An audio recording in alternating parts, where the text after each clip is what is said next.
it's Ivy and Linlee and Sander. Welcome to our first worship service of Celebrate Mountain Camp. Yeah, thank you so much for joining us. We know that there's a lot going on right now in the world, and I just hope that you can find a moment of peace in this worship service with everything going on. So we're going to start with some opening words and lighting the chalice.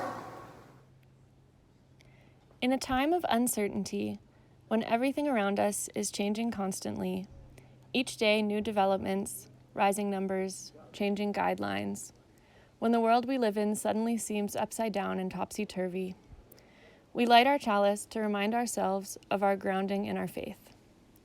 In the midst of it all, we wrap ourselves in the warm light of a familiar flame, a reminder of the strength that emerges when we come together in community. I wanted to say a couple words to you guys because I've been thinking about y'all a lot. Thinking about camp and campers and the staff and how this summer is going to be really different than just about every other summer of my life. And I wanted to tell you guys it's okay to grieve. It's really okay to be sad. Your family might not get it, your friends may not get it, but we get it.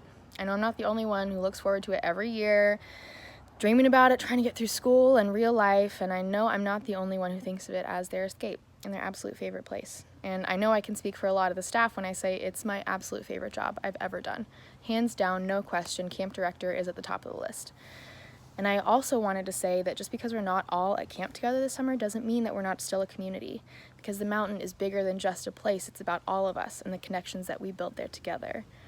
So keep looking out for each other, keep calling and texting each other. I'm going to talk to you guys through Instagram, and I'm going to try to connect with some of the campers if y'all are interested in that. And we are still really strong. Our friendship and our love for each other, all of it comes through. This could be an opportunity to talk to your friends more that you don't see throughout the year, or that you only see at camp. I know that when I was a camper, I didn't really chat with my camp friends throughout the year as much, and maybe now we'll all get the chance to do that. Maybe this could bring us together even more as a community. And I think it's going to make 2021 even bigger and better than ever before. I can guarantee I'll be there. I'll see y'all there next year, and it's going to be great. So I wanted to thank Ivy also and all the rest of the staff that's at the mountain right now for running online camp. It's going to be a really good way for us all to stay connected and to make sure that everyone's still doing okay and that camp still lives on and that we are a community no matter what. So I'll talk to you all soon, okay? I love you. Mwah. Well, this is Aaron. I'm here in Baton Rouge, Louisiana, where my parents live, hanging out for a couple of weeks and just trying to get some enjoyment out of the summer. I know it's been a really, really weird year so far, but I'm glad that we get to have this little taste of camp together. I'm so glad to be a part of it as well. I really miss y'all. Hope y'all are doing well. And I can't wait for us to be able to be together again super soon. Anyway, I'm just going to do a little tune for y'all, so hope you enjoy.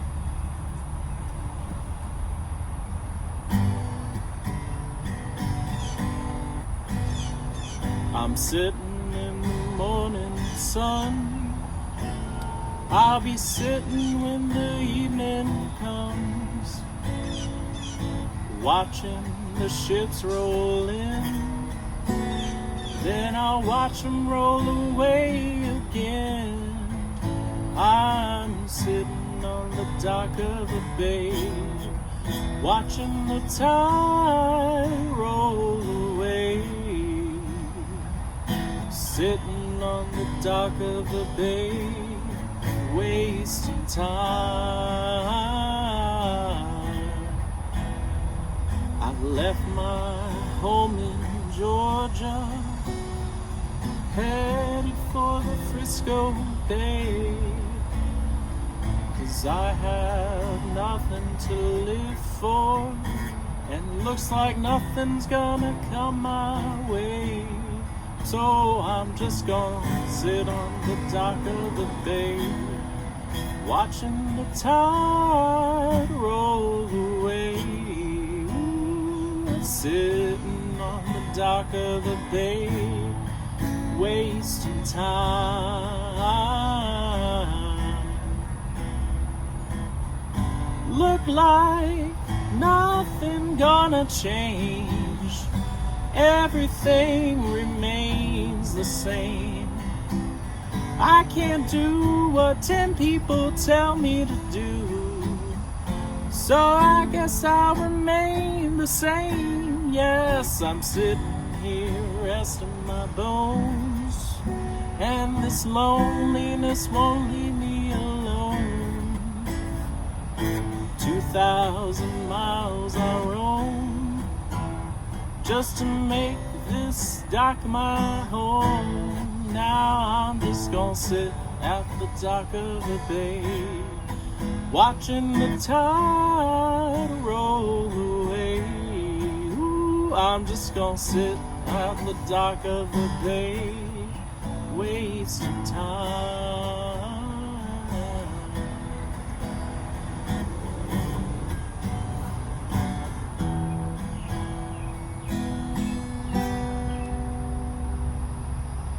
Anyway, love you, Mountain Camp, and I miss you. Bye-bye. Hey y'all, I'm Sarah, and I'm a former mountain camper and mountain camp counselor. Some of y'all may recognize me, but today I am wanting to talk to you about the Black Lives Matter movement, which I'm sure you've heard a lot about recently in the news, but I wanted to go back in time and give you some more historical context so that you have more information about it. So in February 2012, a 17-year-old boy named Trayvon Martin was walking home from a convenience store in Florida when he was shot and killed by a member of his neighborhood watch, and that man's name was George Zimmerman. Despite Trayvon Martin being unarmed, George Zimmerman saw him as a threat, and in July 2013, he was found not guilty for shooting Trayvon Martin. And the Black Lives Matter movement really took off in response to George Zimmerman being found not guilty. Community organizers and activists were very enraged by what they saw, and they saw his acquittal as a devaluation of Black lives.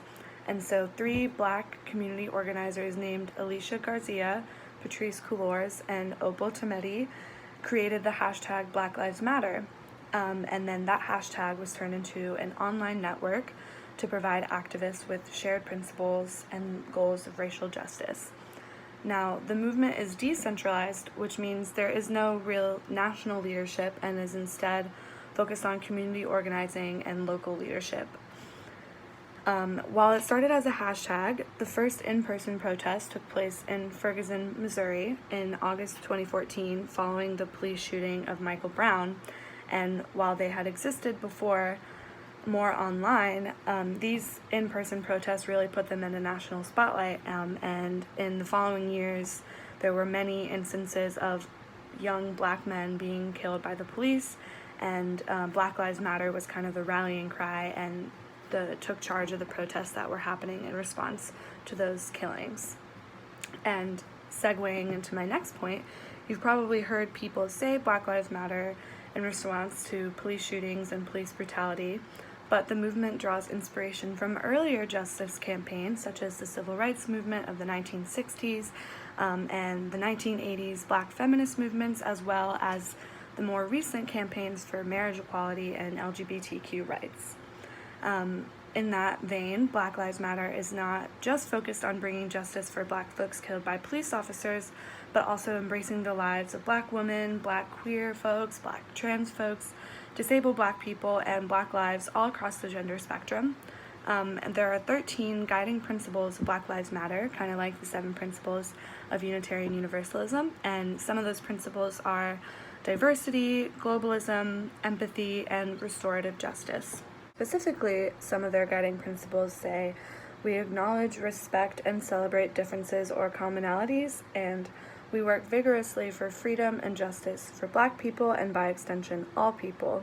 And those 2 guiding principles in particular remind me a lot about the Unitarian principle of inherent worth and dignity in every person. So the Black Lives Matter movement is a perfect example of people wanting to get involved in issues that impact their community and stand up for what they believe in.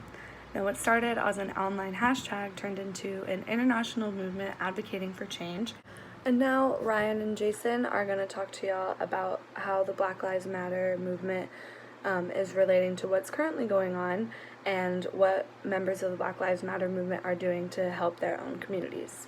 Hi, I'm Ryan. And I'm Jason. As white people, we understand that we will never experience what the black community goes through each and every day. Still, we can use our voices to uplift the voices of other oppressed people in our community.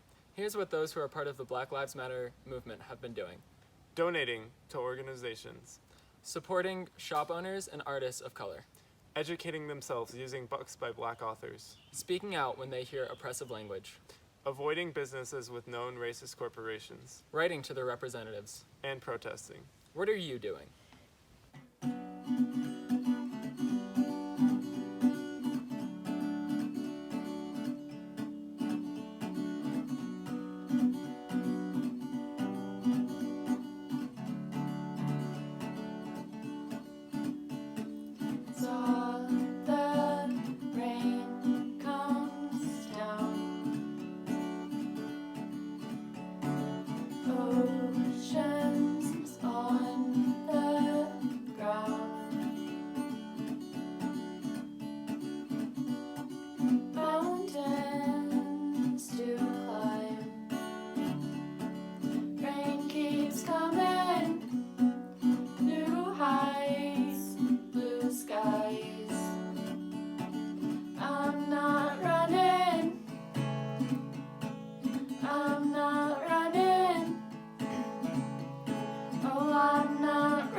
Thank you all so much for coming to our first worship service. We really hope that you enjoyed it, and we hope to see you next time.